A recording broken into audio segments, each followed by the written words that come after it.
جن میں ہمارے اسکالرز ہیں, لیبرز ہیں, اسٹوڈنٹس ہیں, اسپورٹس مین ہیں.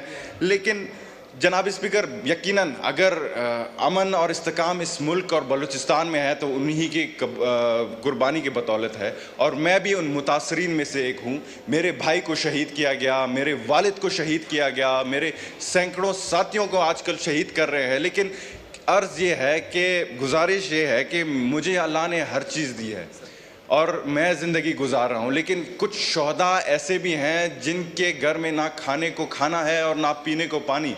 عرض یہ ہے کہ جیسے ڈیفنس کے فنڈز کو انکریز کیا گیا ہے اس بجٹ میں, جو کہ خوش آئند بات ہے اور کرنی چاہیے, اسی طرح ہمارے شہداء کے لواحقین کے لیے ایک کوٹا رکھنا چاہیے جن میں ان کو ابتدائی تعلیم کے مراحل ملیں, ان کو ملازمت کے مواقع ملے یا دوسرے جو مالی امداد ہے وہ ملے.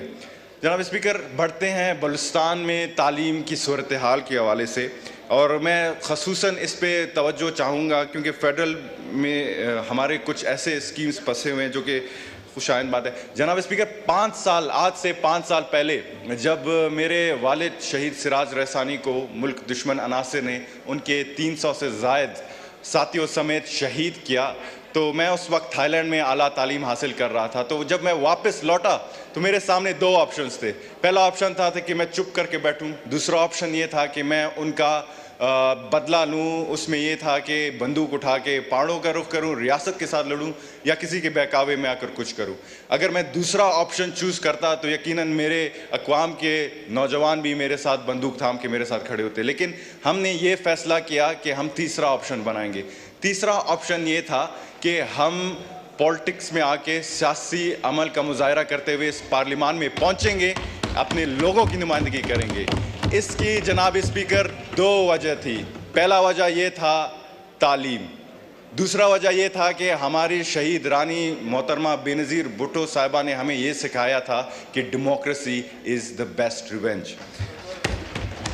جناب اسپیکر, میں چاہوں گا کہ وفاق سے ہمارے لیے دانش سکولز, خاص کر کوئٹہ میں, کیونکہ میرا عمر 25 سال کا ہے, میرا جو حلقہ انتخاب ہے سریاب, 25 سال میں مجھے نہیں لگتا کہ ادھر ایجوکیشن امپروومنٹ ہوئی ہے.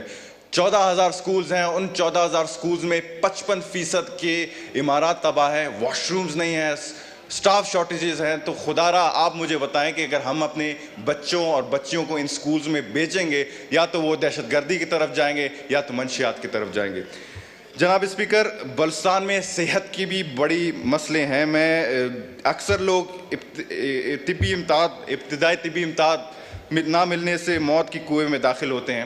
تو خدا را ہمارے جیسے آنریبل ممبر نے, پیپلز پارٹی کے سینئر ممبر نے کہا کہ ہمارے چیئرمین کے ساتھ پی ایس ڈی پی میں کوئی مشاورت نہیں کی گئی. تو خدا را اگر ہمارے ساتھ پی ایس ڈی پی میں مشاورت کرتے تو ہم انہیں بہتر بتا سکتے تھے کہ بلوچستان میں ہیلتھ کے حوالے سے کیا ضرورت ہے. کوئٹہ جیسے شہر میں ہمارے پاس ٹراما سینٹرز نہیں ہیں. سریاب جو کہ کوئٹہ کا دل ہے, لوگ دن بدن ٹریفک حادثات سے مر رہے ہیں. تو خدا را اس پر بھی توجہ دی جائے. جناب اسپیکر, گیس کے حوالے سے ہم اگر بات کریں تو گیس کی دریافت جو ہوتی ہے وہ بلوچستان سے ہوتی ہے, اور بلوچستان سے ہی گزر کر پورے ملک میں جاتی ہے. اور یقیناً ہمارا جو معاشی پہیہ ہے ملک کا وہ ہمارے ہی گیس سے چلتا ہے. لیکن افسوس سے کہنا پڑ رہا ہے کہ کوئٹہ جیسے شہر میں, سریاب جو کہ کوئٹہ کا دل ہے, میرا گھر بھی وہاں ہے, آج بھی لوگ لکڑی جلا کے کھانا پکاتے ہیں. دوسری اگر ہم بات کریں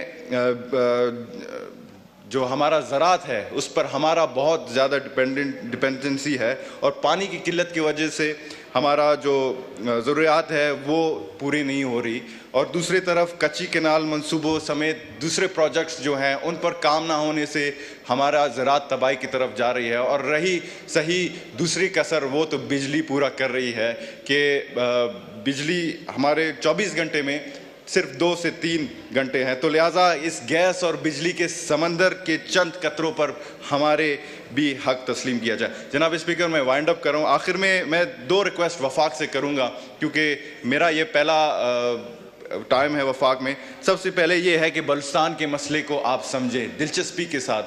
ہم یہاں بھیک مانگنے نہیں آئے وفاق میں, ہم اپنا یہاں حق مانگنے آئے ہیں, اور ہم جانتے ہیں کہ حق کو حق کی طرح کیسے مانگتے ہیں.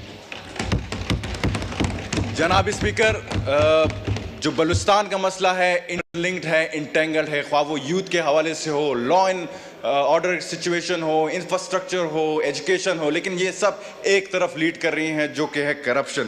جناب اسپیکر, ہمارے چیئرمین کا بلاول بھٹو زرداری صاحب کا زیرو ٹالرنس اپروچ اپنانے کا فیصلہ ہے اس پہ, کرپشن پہ. اور اسی طرح میں وفاق سے بھی یہ درخواست کروں گا کہ بلوچستان کے جتنے بھی منصوبے آتے ہیں, یا خواہ وہ افسران کے حوالے سے ہو یا اسکیمز کے حوالے سے ہو, ہمارے اوپر وہ یہ واضح کریں, اس کی نشاندہی کی جائے تاکہ ہمیں پتہ چلے کہ ہمارے نوکریاں کون بیچ رہا ہے, ہماری ایجوکیشنز کی سیٹس کہاں بک رہی ہیں. اور جہاں تک بات ہے نوجوانوں کی, میں سمجھتا ہوں کہ جتنے بھی ہمارے فیڈرل میں بلوچستان کے کوٹا آتے ہیں ان میں میک شور کریں کہ بلوچستان کے ہی لوگ لگیں تاکہ ہمیں پتہ چلے.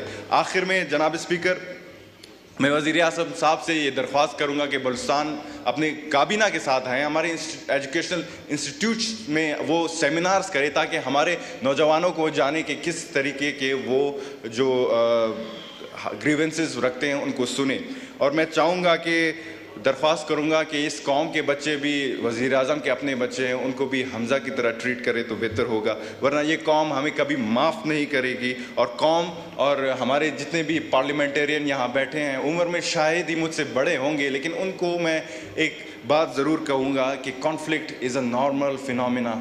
Conflict brings positive change, be it societal, be it economical, be it political, but we must avoid violence at all costs. تو امید ہے کہ وہ میری بھی رہنمائی فرمائیں گے. اور آخر میں جب محترمہ بینظیر بھٹو شہید ہوئے تھے, ہمارے صدر صاحب آصف علی زرداری صاحب نے ایک نعرہ بلند کی تھی پاکستان کپے کا, وہ میں نعرہ دہرانا چاہوں گا لیکن اپنے زبان میں, کہ پاکستان نہ آئے, بلوچستان نہ آئے, نن بلوچستان نہ, پاکستان زندہ باد. بہت شکریہ.